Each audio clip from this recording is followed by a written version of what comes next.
Assalamualaikum warahmatullahi wabarakatuh.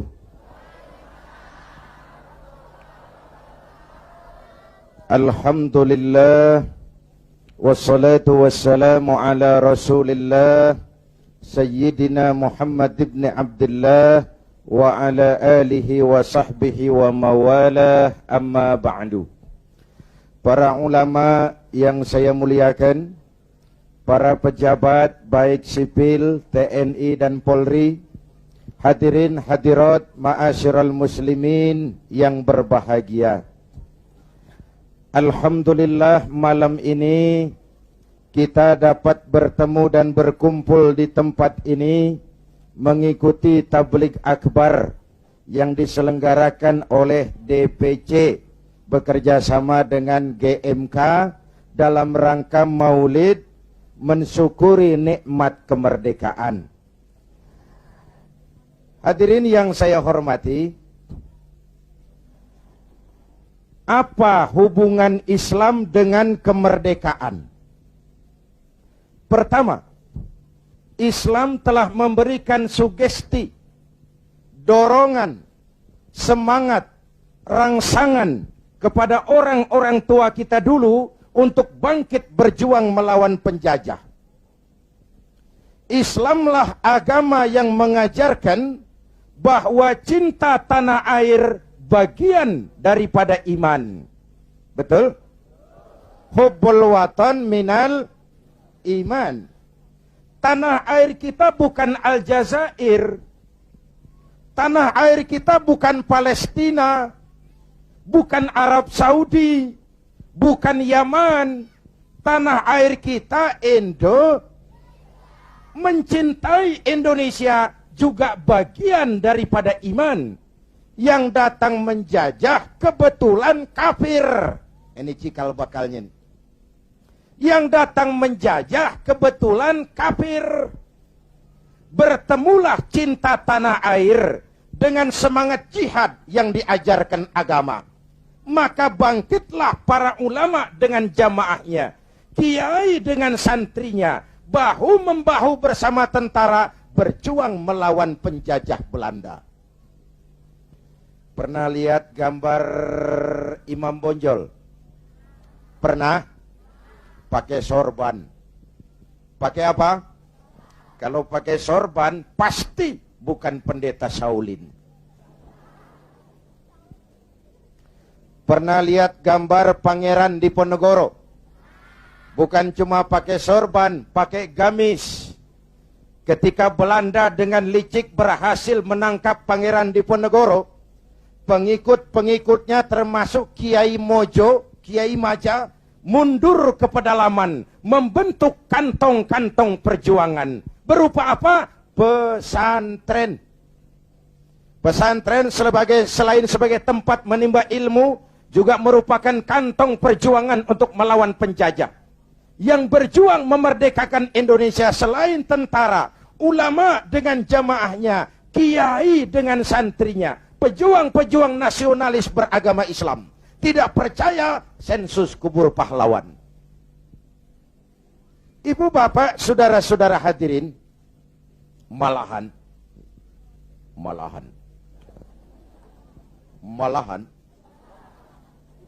Bung Tomo, tokoh 10 November yang dikenal sebagai Hari Pahlawan, dalam satu pidatonya di Jakarta, saya ingat almarhum Bung Tomo pernah bilang begini. Ini pidato Bung Tomo, saya ulang.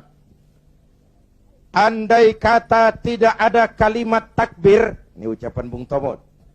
Andai kata tidak ada kalimat takbir, saya tidak tahu, kata Bung Tomo, dengan apa saya harus menggerakkan putra-putra terbaik bangsa untuk bangkit berjuang melawan penjajah. Begitu Allahu Akbar, semangat jihad menggelora. Belanda kecil, mati tiket ke surga.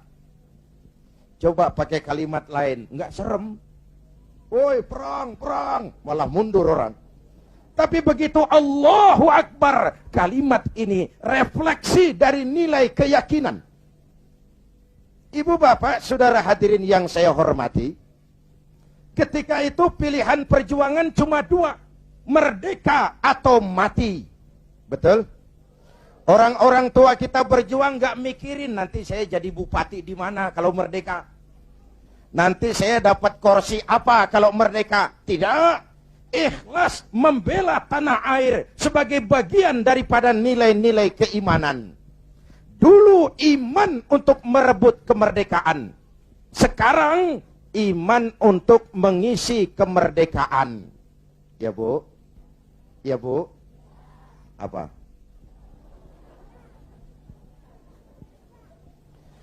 Kalau sekarang kita mensyukuri kemerdekaan, jangan pernah lupa.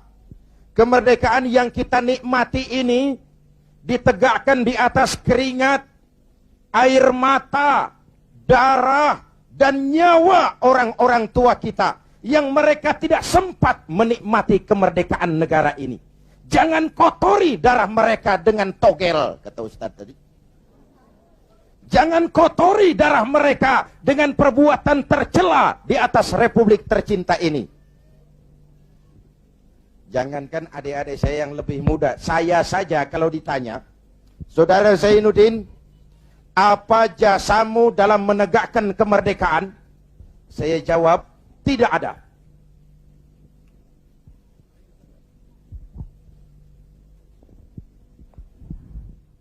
Ngomong apa saya barusan? Hah?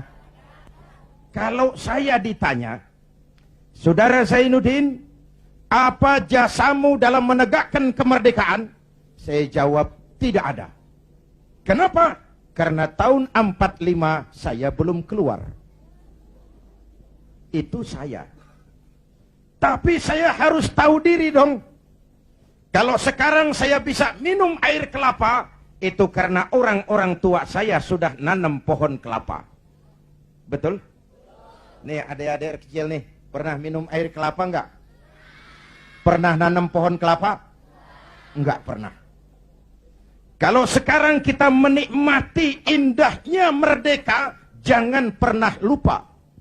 Kemerdekaan ini bukan hadiah Belanda, bukan kado Jepang, tidak turun dari langit laksana turunnya embun di waktu malam. Kemerdekaan tidak muncul hanya dengan simsalabim abragadabra. Kemerdekaan ini keringat, air mata, darah, dan nyawa orang-orang tua kita. Ya Bu, ya Pak, syukuri dengan tahlilan kepada arwah para pahlawan. Agustusan ngibing sampai subuh. Tuh arwah para pahlawan gile, roh gua dijogetin.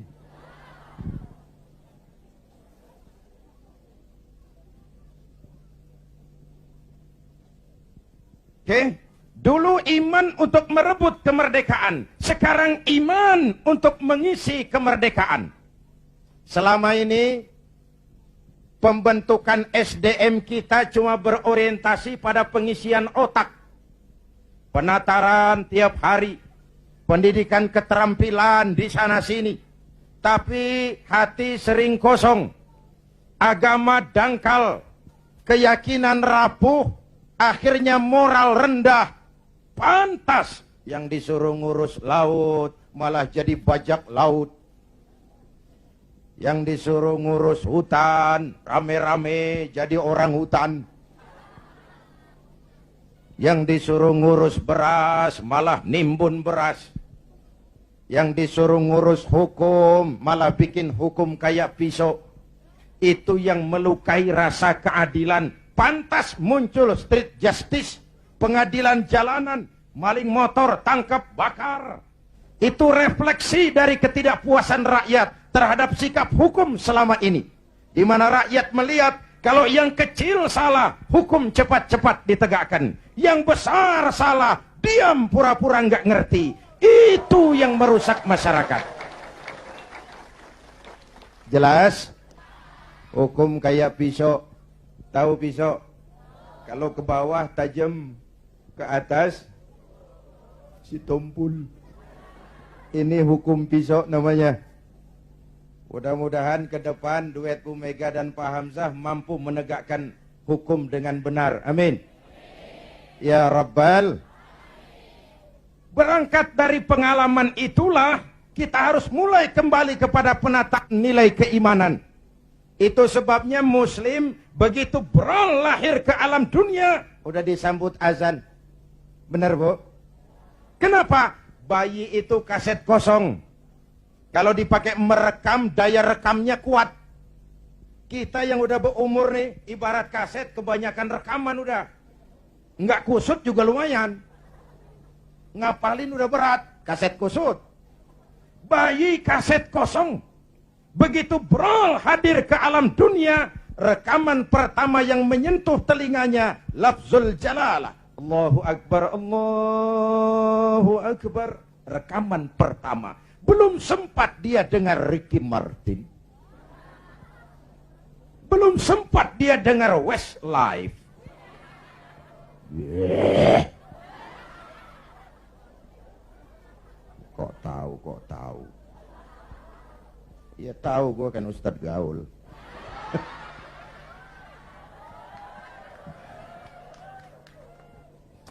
Suara pertama yang masuk telinganya Allahu Akbar, suara iman. Ya Bu, itu artinya apa? Pesan pertama orang tua. Nak, kamu nanti boleh jadi tentara, tapi tentara beriman. Kamu boleh jadi polisi, asal polisi beriman. Jadi pejabat, pejabat beriman. Jadi pedagang, pedagang beriman. Jadi petani, petani beriman. Jadi nelayan, nelayan beriman. Jadi teknokrat, teknokrat beriman. Jadi seniman, seniman beriman. Jadi artis, artis beriman. Jadi maling. Nggak ada, mana ada maling beriman. Kalau iman landasannya insya Allah aman. Betul? Dengan mensyukuri nikmat kemerdekaan, ayo kita mengadakan recovery terhadap sikap mental selama ini. Berangkat lagi dari nilai keimanan. Jaga baik-baik, wariskan kepada anak-anak kita. Peristiwa kemarin, bulan kemarin, perubahan terjadi begitu cepat. Mulai dari digelarnya sidang istimewa, dicabutnya mandat Gus Dur, dikukuhkannya Bu Mega sebagai presiden, dipilihnya Pak Hamzah Has sebagai wakil presiden.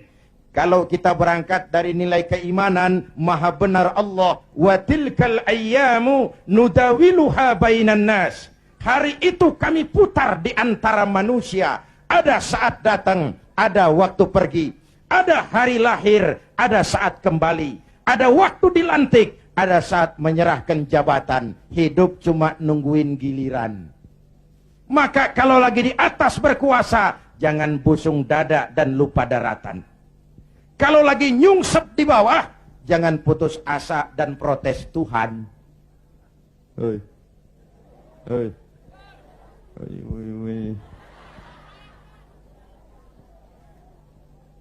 Ayo tetap husnuzon, baik sangka kepada Allah. Hidup cuma nunggu giliran. Jabatan bukan lagi kekuasaan dan fasilitas. Jabatan sekarang kerja bakti, peras keringat, banting tulang, negara lagi sakit. Ekonomi terpuruk, keutuhan bangsa dalam ujian, dan rakyat menunggu perubahan. Betul? Betul? Kalau jabatan cuma dianggap kekuasaan, kalau jabatan cuma dianggap fasilitas, biasanya itu maling timba. Hei. Hei. Ini jabatan titipan, harta titipan, ilmu titipan. Namanya titipan kan sebentar.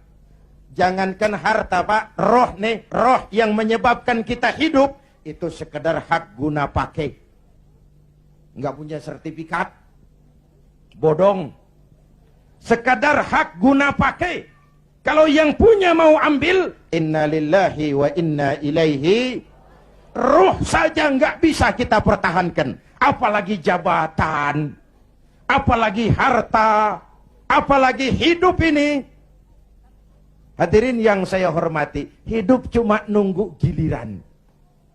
Jelas? Jelas? Satu, hubungan Islam dan kemerdekaan. Yang kedua,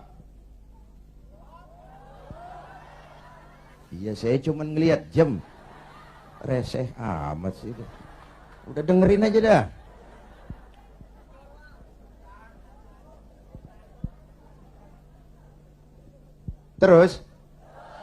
Terus menghina itu.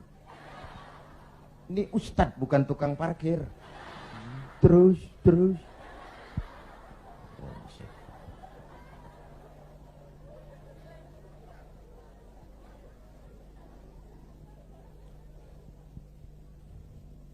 Yang kedua, setelah merdeka, kita mulai menata negeri ini. Membentuk wawasan Nusantara. Dari Sabang sampai Merauke. Indonesia kita yang begini majemuk, begini beragam, disatukan oleh cita-cita membangun Indonesia ke depan. Agama yang memberikan dorongan ke arah lahirnya persatuan dan kesatuan adalah Islam. Ia membebaskan manusia dari ras diskriminasi.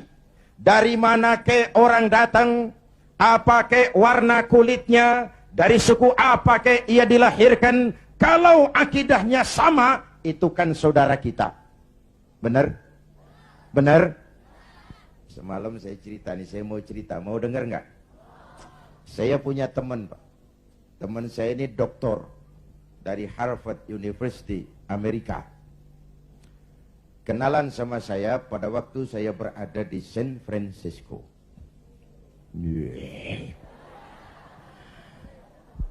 San Francisco tahu Bu kan? Tahu ya? Itu dari Tambun ke kanan. Tahu.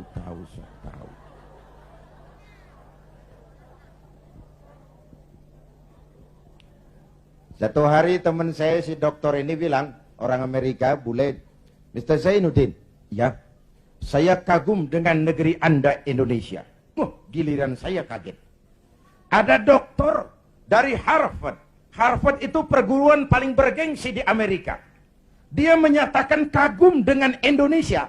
Saya kaget. Loh, emangnya kamu sudah belajar tentang Indonesia ya? Sudah. Kenapa? Yuk kagum dengan Indonesia. Kenapa saya bilang?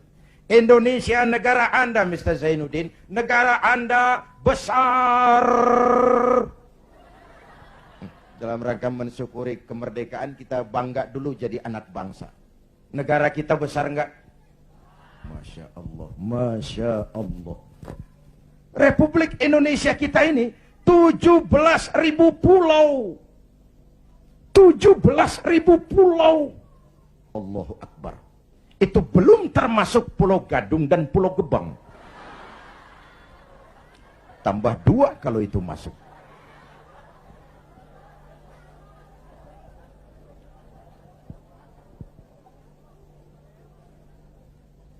Buminya mengandung minyak, gas, batu bara, barang tambang lain. Lautnya kaya, hutannya kaya. 17.000 pulau terhampar sepanjang garis khatulistiwa. Hijau, ranau, subur, makmur. Kemah, ripah, loh, jenawi, toto, tentrem, kertora, harjo.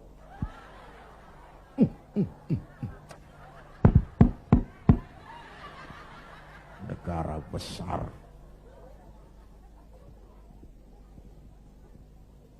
Sampai teman saya orang Arab lain lagi, dia bilang, "Inta Indonesia guys, Indonesia bagus, bagus." Saya bilang, bagus apanya, Arab? Arab. Indonesia negeri Anda subur. Tongkat ditanam jadi pohon. Namanya singkong. Tongkat ditanam jadi pohon. Kami pohon ditanam jadi tongkat. Mati tuh pohon.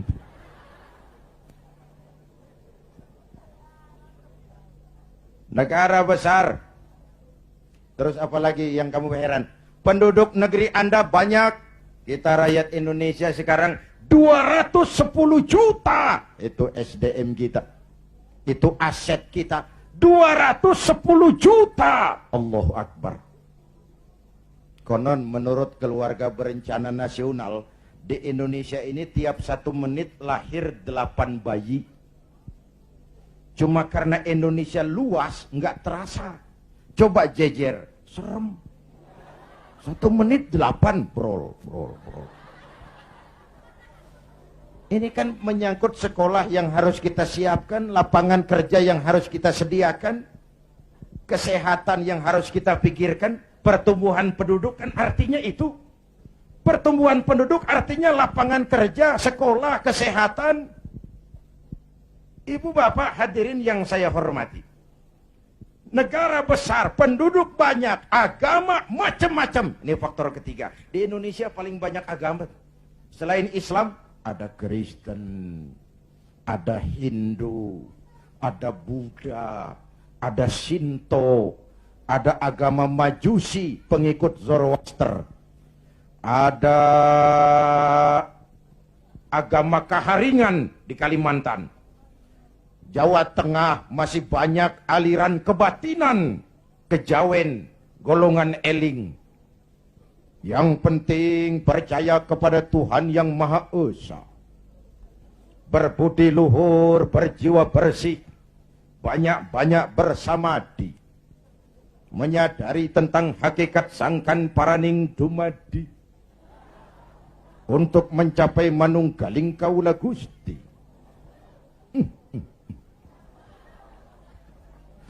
Negara besar, penduduk banyak, agama macam-macam, kok Anda bisa satu? Nah ini yang dia heran. Anda pakai lem apa? Saya bilang lemnya 2. Pertama, 87% penduduk Republik ini Muslim. Watak Islam itu rahmatan lil. Kalau besar, dia mampu melindungi yang kecil. Kalau kecil, dia mampu menjaga diri. Ini bukan umat teroris. Ini umat cinta damai. Ini bukan umat biang kerok, ini umat penegak kebenaran. Kita tidak pernah cari-cari musuh, tapi kita pantang lari kalau ketemu musuh.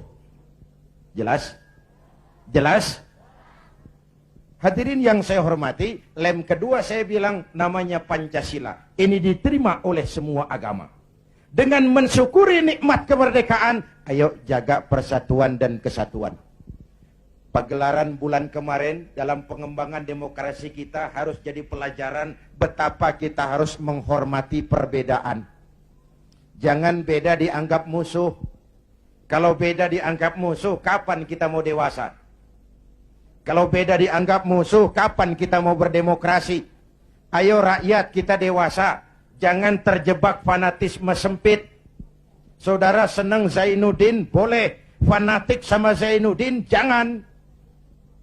Kalau buat Pak Zainuddin, benar atau salah, saya bela dengan darah saya.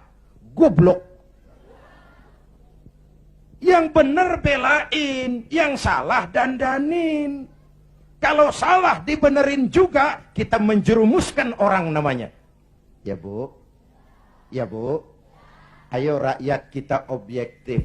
Biar keluar dari dubur ayam. Kalau memang telur, ambil. Biar keluar dari dubur kiai, kalau kuning, kabur. Jangan lihat kiainya, lihat yang merojol apaan. Akur? Akur? Ayo kita ambil pelajaran. Sekarang kalau para elit di atas masih suka pada bertengkar, kita rakyat nggak usah ikut-ikutan. Jadi penonton yang baik sajalah. Waktunya keplok-keplok. Namanya juga elit bang. Siang dia bertengkar, malam makan bareng di hotel. Kita di kampung udah pada ngasak golok. Urusan apa? Benar? Benar? Sebaliknya elit di atas juga kudu sadar dong. Seperti saya bilang, di mana-mana juga kalau kebo berantem sama kebo, yang rusak rumput. Kebo berantem sama kebo, yang rusak rumput. Pemimpin bertengkar sama pemimpin, yang bingung pengikut. Di mana-mana sejak dulu kalau kebo berantem sama kebo, yang rusak rumput. Maka kita menghimbau kepada para kebo. Ya ini ngikutin bahasa doang. Kita menghimbau kepada para kebo, berhenti dah berantem supaya rumput tumbuh subur. Amin. Kita nih rakyat kecil udah capek. 3 tahun terpuruk, di atas namain, dijadiin address. Padahal kita kan rakyat kecil, tuntutan nggak banyak-banyak amat. Si Ahmad aja yang banyak. Perangsanan saya Pak, kita nih rakyat kecil, asal keadaan aman, bisa kerja, makan cukup, anak bisa sekolah, rapi urusan. Bener? Yang mau jadi presiden si Ahmad, si Baduk, bodo amat kita mah. Ya Bu, yang penting Pak, keadaan aman, bisa kerja, makan cukup, anak bisa sekolah, rapi udah. Ada rezeki dikit, kawin lagi. Umpamanya ini, umpamanya.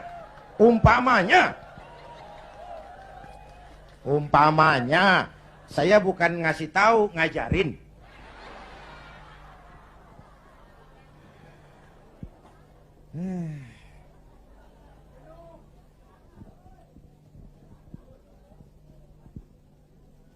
Ibu bapak, saudara-saudara hadirin, jadi mensyukuri nikmat kemerdekaan, jadilah lem perekat menjaga keutuhan bangsa. Kenapa?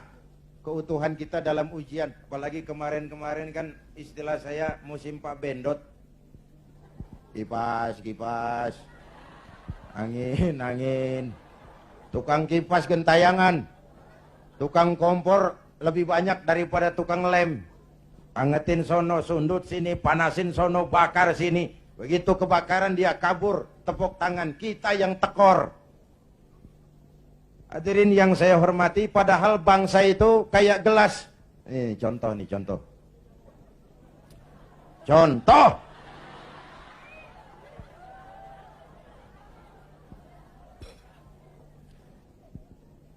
Bukan mau minum, contoh. Usil aja, heran. Orang ngasih contoh kudu jelas. Contoh. Bu, ini gelas kalau pecah bisa ditambal nggak? Nah, bangsa kayak gelas Bang. Begitu pecah, nggak bakal bisa ditambal. Timur udah pisah dari Indonesia. Mimpi narik lagi Timur ke Indonesia. Mimpi. Kenapa? Gelas udah pecah, nggak bakal bisa ditambal. Uni Soviet, gelas besar, negara besar, bersama Amerika jadi polisi dunia, dihantam glasnost yang kebablasan, Gorbachev terpental, Soviet pecah jadi negara kecil berkeping-keping.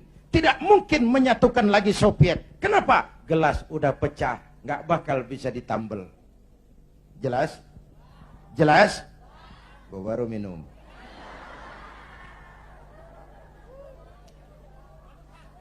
Ya bagaimana aja orang nyari akal lah. Usil banget, gue heran. Iya, kalau datang minum kan gue malu amat. Mau minum aja pakai kelilingan dulu. Ayo, jangan biarkan Indonesia kita jadi gelas pecah. Jaga semangat kebersamaan. Beda boleh, marahan jangan. Bang, kaos lu hijau ya? Hijau boy. Teman kita kuning. Biarin kalau dia mau. Yang satu merah. Nggak apa-apa. Yang lain biru. Boleh. Lu lewat sono, gua lewat sini, yang satu lewat situ. Ntar kita ketemu di sono. Bisa nggak begitu? Cakep nggak urusan? Iya, jangan beda kaos merengut. Urusan apa? Jadi anggota DPR kagak, sama tetangga marah. Tekor kemana-mana. Ayo rakyat, kita dewasa, berpolitik dengan rasio, jangan dengan emosi.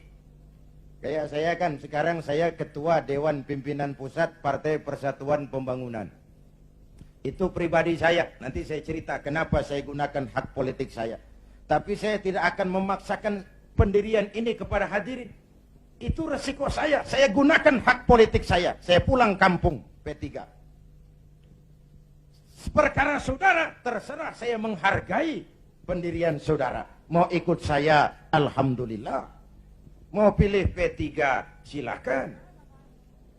Mau berjuang dengan yang gambarnya Ka'bah, boleh. Terserah aja itu sih. Namanya hak demokrasi, nggak boleh dipaksa-paksa dong, ya nggak, ya nggak, ya nggak.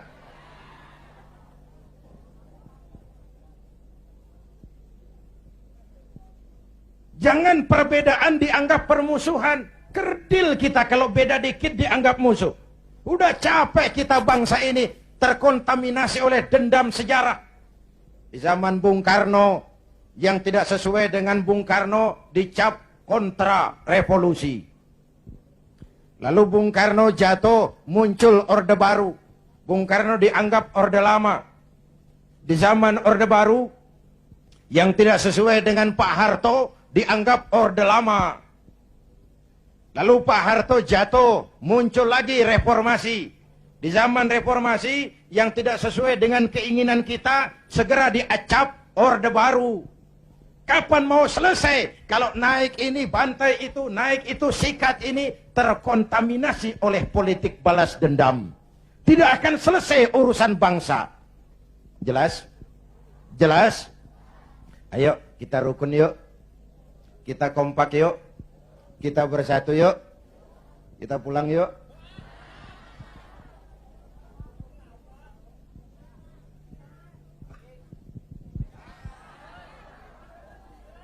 Sampai jam berapa nih?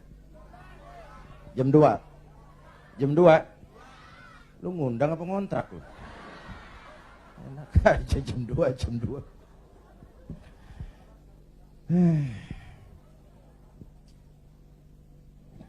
Malam ini saya hadir di sini. Saya nggak merasa sebagai tamu. Saya hanya keluarga datang dan bicara di tengah keluarganya. Bahwa saya lahir di Kebayoran, itu sih kebetulan. Saya nggak mesen. Terima jadi mau bilang apa? Belum lama di Sumatera Utara, di Medan, satu tabligh akbar saya bicara di tengah keluarga besar suku Mandailing, Batak. Saya diulos, dikasih pakaian kebesaran, diangkat jadi warga Mandailing. Saya dikasih gelar Lubis. Zainuddin MZ Lubis. Saya maulid lagi ke Makassar bersama nelayan-nelayan Bugis. Mereka bikin acara gebyar maulid tradisional Bahari 2000. Kumpul tokoh-tokoh Bugis. Saya dipakein pakaian kebesaran, pakai badik. Saya diangkat lagi jadi warga Bugis oleh wali kota Makassar. Saya dikasih gelar Daeng Tojeng. Tojeng artinya yang benar. Daeng semacam Raden. Kalau dikumpulin nama saya udah lumayan panjang. Haji Daeng Tojeng Zainuddin MZ Lubis. Saya cuma mau bilang inilah Indonesia kita. Begini majemuk, begini beragam. Walaupun bineka, kita tetap tunggal. Nah, bagi kita umat Islam sudah dididik di masjid. Masya Allah, di daerah kita masjid saya bangga. Selalu penuh dengan sholat berjamaah. Terutama subuh.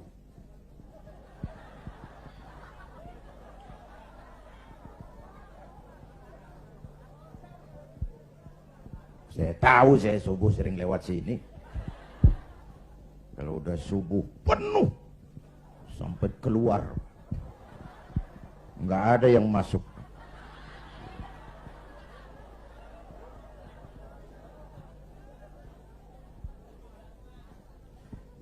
Ayo ke masjid.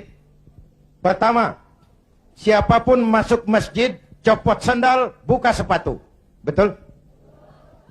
Bicara demokrasi, mau bicara reformasi, mau bicara soal keadilan, rohnya satu. Jangan ada warga negara kelas 1 di Republik ini. Semua sama di hadapan hukum.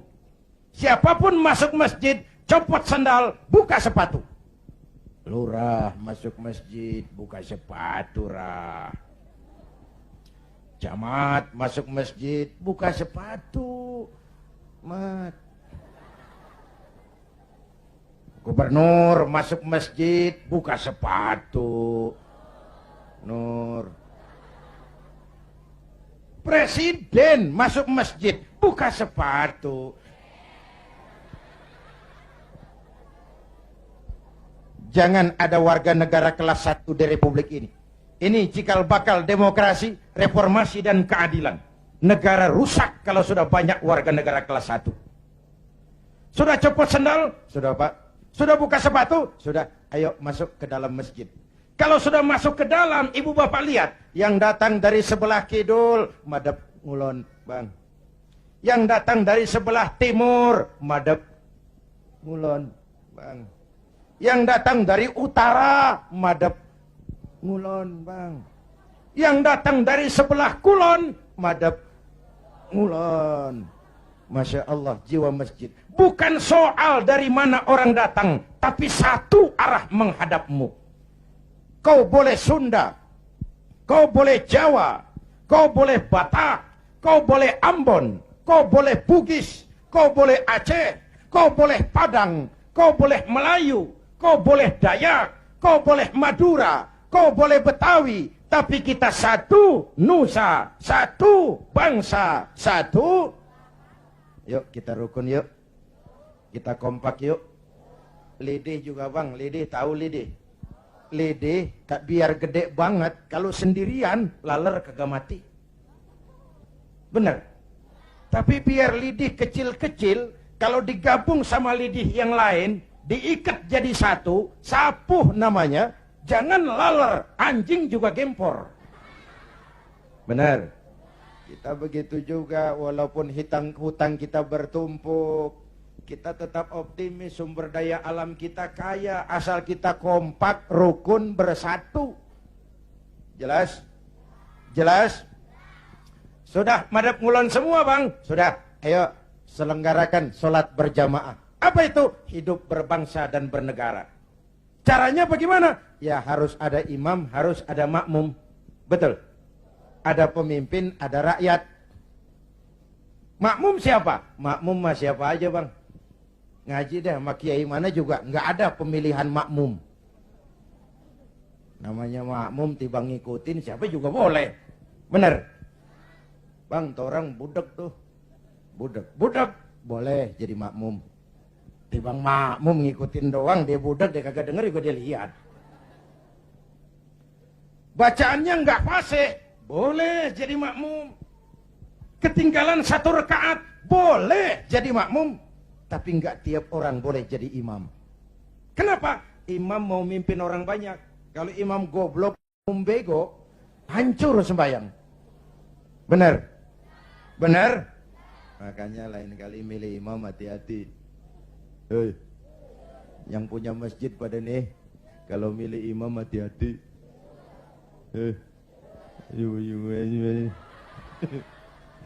Saya pesan yang pada punya masjid, kalau milih imam hati-hati. Dulu pernah kejadian. Ini karikatur. Mau dengar nggak saya cerita? Dulu tahun 1. Di kampung saya ada 3 orang goblok. Goblok tahu goblok, Bu? Bego. Bego tahu bego? Minum es ditiup. Dia kira ngebul panas kali. Ini 3 orang goblok sholat di musola. Musolanya udah tua, atasnya pagar, banyak tikus. 1 jadi imam, 2 jadi makmum. Waktu tahiyat, at-tahiyatul mubarakatus salawatut tayyibatu lillah. Baru sampai atta, tikus jatuh. Pas di depan imam. Gede, botak. Profesor tikus. Imam lantaran kaget mau at-tahiyatul atta, tikus jatuh. Rusak nggak sholatnya? Batal nggak? Kalimataini mutatabi'aini, 2 kalimat berturut-turut batal sholat. Temennya yang jadi makmum maksudnya mau negor, Pak. Bagus maksudnya mau negor. Tapi karena goblok, nggak ngerti konstitusi, nggak ngerti mekanisme bagaimana cara negor imam, nyolek. Lagi sembahyang nggak boleh ngomong gitu. Sudah berapa yang batal? 2. Yang 1 kan mestinya selamat. Nyaut. Untung gue diem aja. Dia ngobrol bertiga.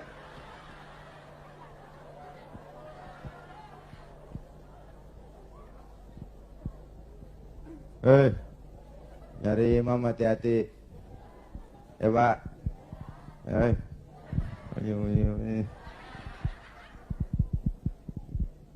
Itu sebabnya kalau sudah ada imam yang diajarin imam dulu. Pesan Nabi apa? Idza amma ahadukumun nas falyukhaffif. Kalau kamu jadi imam, ringankan solatmu, jangan terlalu panjang. Kenapa? Makmum nggak sama kekuatannya.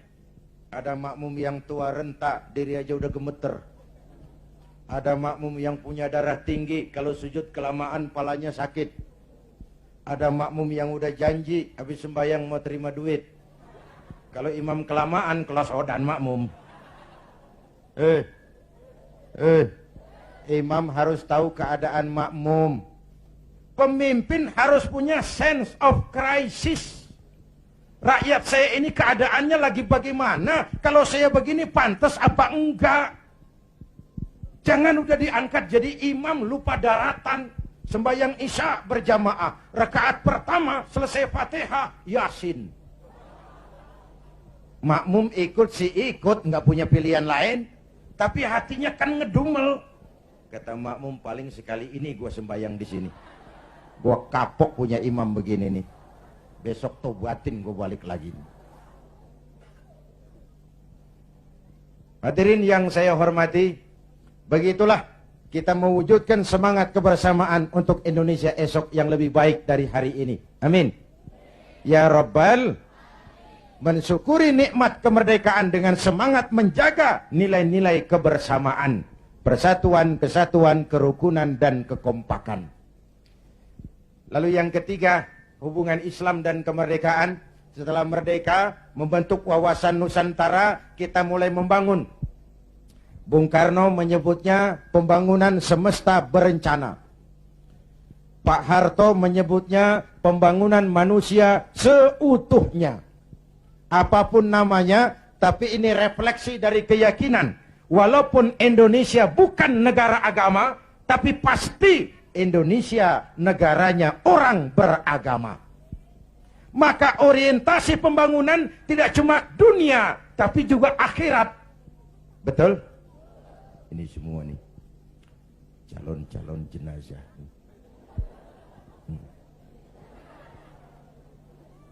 Tadi di awal saya bilang hidup cuma nunggu giliran, akhirnya giliran mati. Betul? Cuma kapan mati itu yang kita nggak tahu. Apakah nanti ibu-ibu duluan, saya belakangan? Kita nggak tahu, itu rahasia Allah. Mungkin juga malah saya yang belakangan, ibu-ibu duluan. Kita nggak tahu, itu rahasia Allah. Betul? Betul? Karena itu, dengan mensyukuri nikmat kemerdekaan, mari kita isi kemerdekaan ini membangun dunia, tapi untuk kepentingan akhirat. Ya Bu? Ya Pak? Ayo kita kompromi kepada Allah dengan memasyarakatkan istighfar, mengistighfarkan masyarakat. Kita memang rakyat kecil, tapi jeritan batin rakyat kecil, nurani rakyat kecil, mampu menggoyang aras. Hadirin yang saya hormati, hanya dengan wujud keseimbangan seperti itu, ada hidup sesudah mati, ada akhirat sesudah dunia, kita bisa berharap mencapai fid dunya hasanah wa fil akhirati hasanah. Ibu bapak hadirin, ini sekelumit tentang mensyukuri nikmat kemerdekaan. Nah sekarang saya mau bicara soal partai. Karena yang ngadakan ini DPC P3. Banyak pertanyaan. Mengapa makhluk bernama Zainuddin MZ, yang dulu katanya tidak kemana-mana tapi ada di mana-mana, kok memutuskan turun lagi ke panggung politik? Tentu ada asbabun nuzul. Ini saya mau cerita asbabun nuzul. Saya mulai berkenalan dengan politik lebih dulu daripada menjadi mubalik. Tahun 71 saya sudah ikut politik praktis. Waktu itu saya jadi juru kampanye Partai Nahdlatul Ulama. Pemilu pertama di zaman Pak Harto yang diikuti oleh 11 partai. Ini historisnya nih. Tahun 74 terjadi fusi 4 partai Islam, NU, Parmusi, PSII, Perti, melebur jadi satu. Terjadi fusi. Lahirlah Partai Persatuan Pembangunan.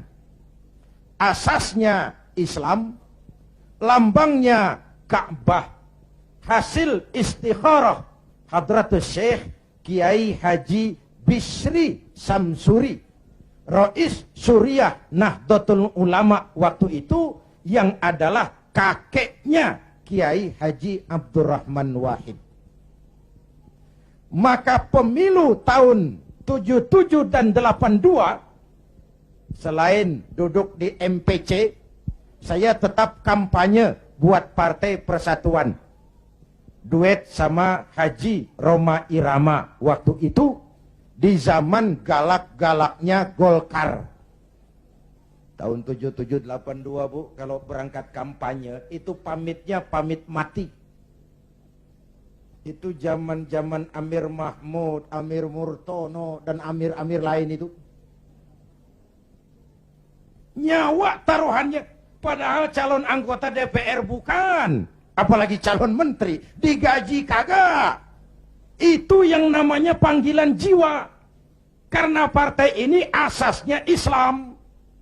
Tujuannya amar ma'ruf nahi munkar. Untuk kemaslahatan bangsa dan negara. Kenapa?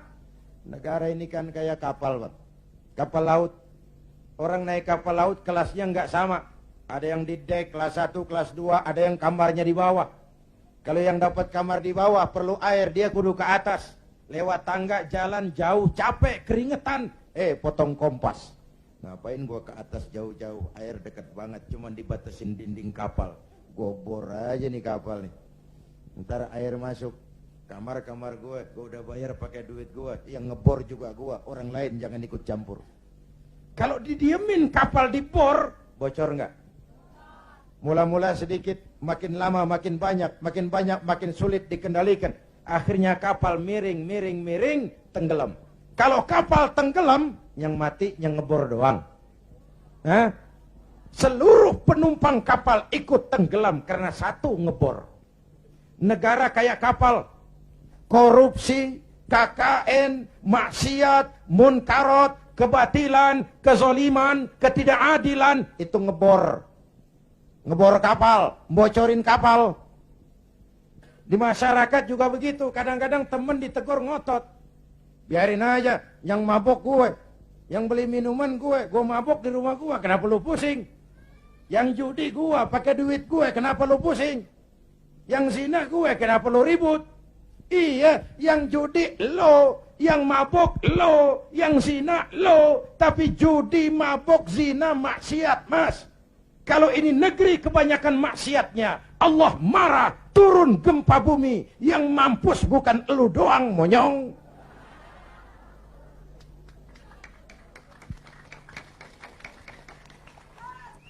Jelas? Jelas? Iya, kalau kita makan nangka kena getah sih resiko. Enggak makan nangka kena getah, sial namanya. Jelas? Jelas? Nah, singkat cerita, lalu tahun 83-84 diundangkan asas tunggal Pancasila. Golkar makin tirani, makin otoriter. Tidak boleh lagi ada ormas dan parpol yang asasnya Islam. Kalau tidak mau terima asas tunggal, bubar. Maka dengan berat hati waktu itu, P3 menerima asas tunggal Pancasila daripada dibubarin. Lambangnya berubah jadi bintang. Betul? Masih ingat? Saya protes waktu itu kepada guru saya, Hadratul Mukarram Kiai Haji Dr. Idham Khalid. Ini nanti soal silsilah, Pak. Beliau salah seorang pendiri P3, termasuk presiden pertama Partai Persatuan. Pak, kenapa diterima asas tunggal Pancasila? Kita harus melepas asas Islam, kan rugi. Beliau senyum, apa kata beliau? Zainuddin, ibarat warung Kita sekarang nggak boleh dagang nasi uduk. Biarin aja dagang pisang goreng dulu. Sebab kalau kita dagang nasi uduk juga warung digusur. Biarlah dagang pisang goreng dulu, yang penting masih punya warung. Nanti kalau keadaan aman kita dagang lagi nasi uduk. Ya, Masya Allah, orang tua bijaksana. Tapi saya sudah kadang frustasi. Apa artinya lagi berpolitik kalau asasnya tidak Islam? Maka sejak tahun 84 saya mengundurkan diri dari panggung politik. Saya konsentrasi penuh kepada dunia dakwah. Ketika itulah lahir prinsip saya tidak kemana-mana, tapi saya ada di mana-mana. Itulah politik dakwah. Itu politik dakwah. Kenapa? Waktu itu Golkar kejam, Pak. Tidak boleh ada bunga indah tumbuh di luar istana. Tidak boleh ada bunga indah tumbuh di luar istana. Maka saya harus ngatur strategi supaya saya bisa dakwah ke sana dan kemari. Saya lahirkanlah prinsip tidak kemana-mana, tapi ada di mana-mana. 97, ini cerita singkat. Mulai terjadi krisis moneter. Rupiah kita anjlok, dolar naik ke langit. Ya Bu? Ya Bu? Dari 2.500 dolar sampai 17.200, bagaimana nggak collapse? Akibat krisis moneter muncul yang lebih makro, krisis ekonomi. Sampai sekarang kita masih ngerasain, ya Bu, perusahaan besar ambruk, konglomerat terpuruk, hutang numpuk, pejabat ngantuk, PHK di mana-mana. Lapangan kerja sulit, pengangguran meningkat, kemiskinan naik, kriminal menjadi-jadi, harga-harga kebutuhan tiap hari berlomba dan membumbung. Ini ibu-ibu di dapur kan ngerasain bener. Ya Bu, tadi udah ditanya tuh mau Ustadz kita, beras naik enggak? Naik. Minyak, kecap, bapaknya anak-anak. Pikir dulu baru nyaut, naik.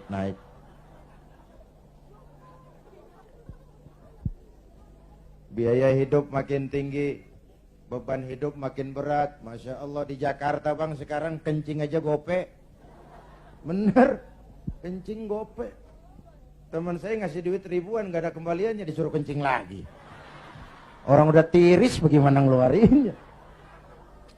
La haula wa la quwata illa billah.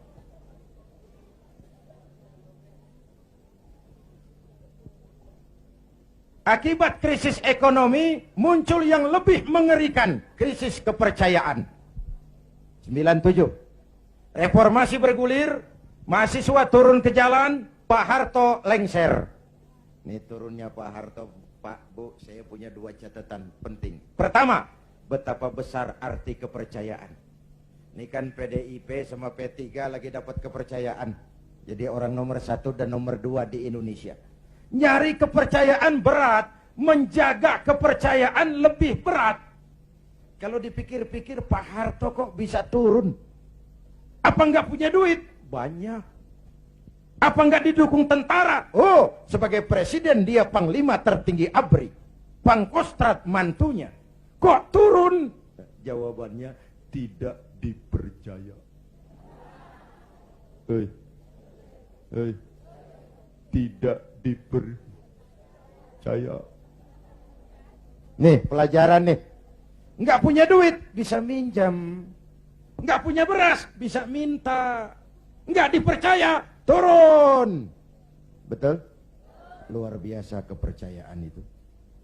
Ibu-ibu dari sore mau duduk di sini, nggak minum, nggak makan, kan karena percaya sama saya. Bener? Entah lo nggak percaya, gue bacok. Bener Bu, kepercayaan penting. Orang kayak Saddam Hussein, orang kayak Muammar Gaddafi, orang kayak Fidel Castro, secara ekonomi diembargo habis-habisan oleh Amerika, dikucilkan dari pergaulan internasional.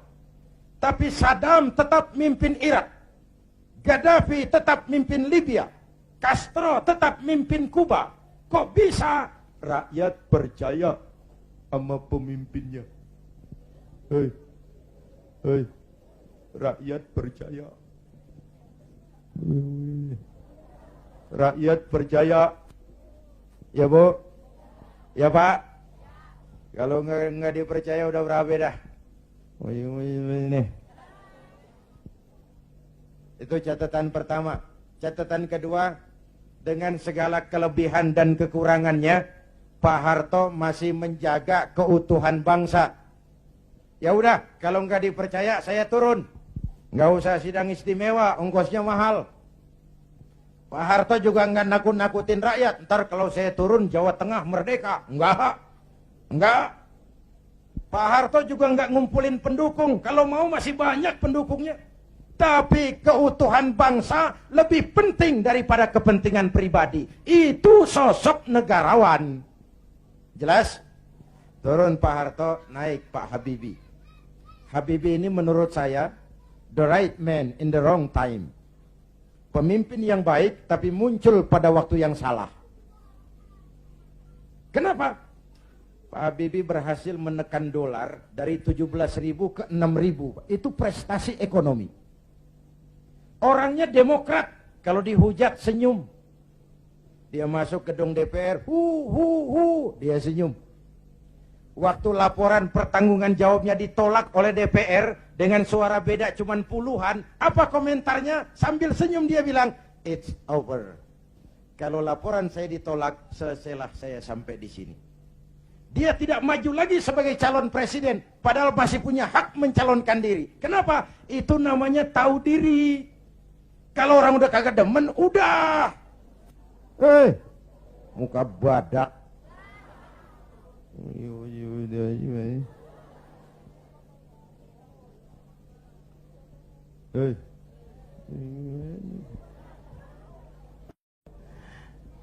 Ibu bapak hadirin, nah setelah reformasi bergulir, muncul begitu banyak partai. Betul? Partai yang Islam saja tidak kurang 20 partai. Saya bingung lagi. Tadinya saya pengen ada partai yang berasaskan Islam. Begitu muncul, begitu banyak. 20 lebih partai Islam. Termasuk yang tidak punya anggota. Papan nama. Makanya saya tetap tiarap. Lalu tahun 99 diadakanlah pemilihan umum. Diikuti 49 partai. Innalillahi wa inna ilaihi raji'un. 49 partai, termasuk 20 lebih partai yang asasnya Islam. Saya bingung, ini mana teman mana lawan. Maka pemilu 99 saya tetap tiarap. Istri dan anak-anak saya turun kampanye.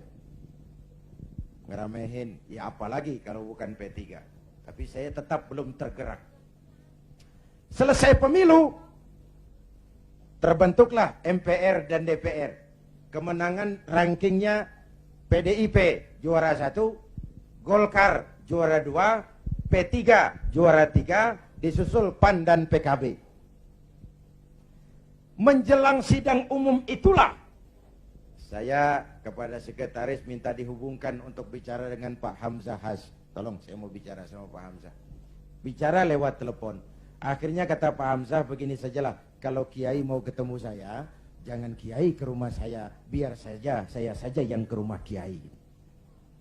Maka Pak Hamzah Has pun datang ke rumah saya. Belum wapres waktu itu, Pak. 3 kali pertemuan di rumah saya bilang, Pak Hamzah, saya ini merasa berdosa. Kenapa partai Islam kok cuma juara ketiga? Kenapa partai Islam tidak diminati oleh orang Islam sendiri? Analisisnya macam-macam. Mungkin ada yang tidak mengerti kalau agama dan politik tidak terpisah. Mungkin ada yang berpaham sekuler, Islam yes, partai Islam no. Mungkin juga karena kita tidak bisa menjual program-program kepada rakyat yang menyentuh kehidupan rakyat. Saya memutuskan saya mau pulang kampung, Pak. Pak Hamzah, alhamdulillah saya bersyukur, inilah permohonan saya kepada Allah selama ini. Tapi saya bilang tolong jangan diumumkan Pak. Ini mau sidang istimewa, sidang umum. Nanti dikira saya mau cari popularitas. Dikira saya mau cari jabatan. Tidak. Saya jadi apa itu tidak penting. Yang penting saya bisa ikut membesarkan partai yang berasaskan Islam. Itu saja niat saya. Hadirin yang saya hormati. Kemudian saya diangkat jadi ketua Majelis Pertimbangan Lajnah Syura Ulama'il Ka'bah. Lalu ketika Rakernas, lahirlah rekomendasi, saya ditempatkan sebagai salah seorang ketua Dewan Pimpinan Pusat Partai Persatuan Pembangunan. Jadi saya bilang selama ini saya dakwah, ya ayyuhalladzina amanu dkhulu fis-silmi kafah. Hai orang-orang beriman, masuklah ke dalam Islam secara utuh. Jangan masuk Islam separuh-separuh. Kalau Islam katamu, Islamlah cara kau berdagang, Islamlah cara kau bertetangga, Islamlah cara kau berumah tangga, Islam jugalah cara kau berpolitik. Jangan masuk Islam separuh-separuh. Ya Bu, ya Bu, Bu, jawab yang jujur. Kalau masuk separuh-separuh enak enggak? Tuh kan ngeres aja kan pikiran. Tetapi saya tetap pada orbit saya. Saya tidak akan meninggalkan tugas dakwah. Dan saya bersyukur, sekalipun saya terjun kembali ke dunia politik, dakwah saya tetap berlangsung. Undangan gak kurang, malah makin sibuk ngatur. Saya bersyukur ya Allah, kalau begitu mudah-mudahan umat bisa menerima saya pulang kampung. Dan kalau sekarang P3 pada kabinet ini mampu meraih wakil presiden, kenapa tidak pemilu tahun 2004 kita raih kursi presiden? Asal konstitusi, kan sah saja orang punya cita-cita toh. Nah sekarang partai gurem yang kagak dapat suara aja pada minta kursi menteri. Ini tukang kursi lagi laris nih. Partai gurem yang kagak dapat pemilih, pakai minta kursi juga, emang urusan apa? Kursi laku banget. Dianggap kapling pembagian rezeki, innalillahi. Ini kerja bakti, peras keringat, cuci piring. Negara lagi bangkrut, Indonesia lagi sakit, Ibu Pertiwi meratap berlinang air mata. Kalau cuma pada mau cari rezeki, maling tembak lagi tuh. Negara makin terpuruk. Ibu bapak hadirin yang saya hormati, karena itu kita doakan Bu Mega dan Pak Hamzah mampu melaksanakan amanat rakyat. Amin. Ya Rabbal Alamin. Dan kita semua rakyat tetap menjaga kebersamaan, persatuan, kerukunan, dan kekompakan. Perbedaan jangan dianggap permusuhan. Justru ciri demokrasi, kemampuan memanage konflik, bukan menghilangkan konflik, tapi memanage konflik menjadi kekuatan untuk membangun ke depan. Hadirin, inilah sekelumit yang dapat saya sampaikan malam ini. Mudah-mudahan baik mensyukuri kemerdekaan maupun kehadiran saya di partai menjadi jelas adanya. Bukan karena target pribadi, tapi karena inginan memberikan kontribusi yang lebih real kepada umat, bangsa, dan negara tercinta ini. Terima kasih atas segala perhatian. Mohon maaf atas segala kekurangan. Jumpa lagi di lain kesempatan. Usikum wa nafsi bitaqwallah. Wassalamualaikum warahmatullahi wabarakatuh.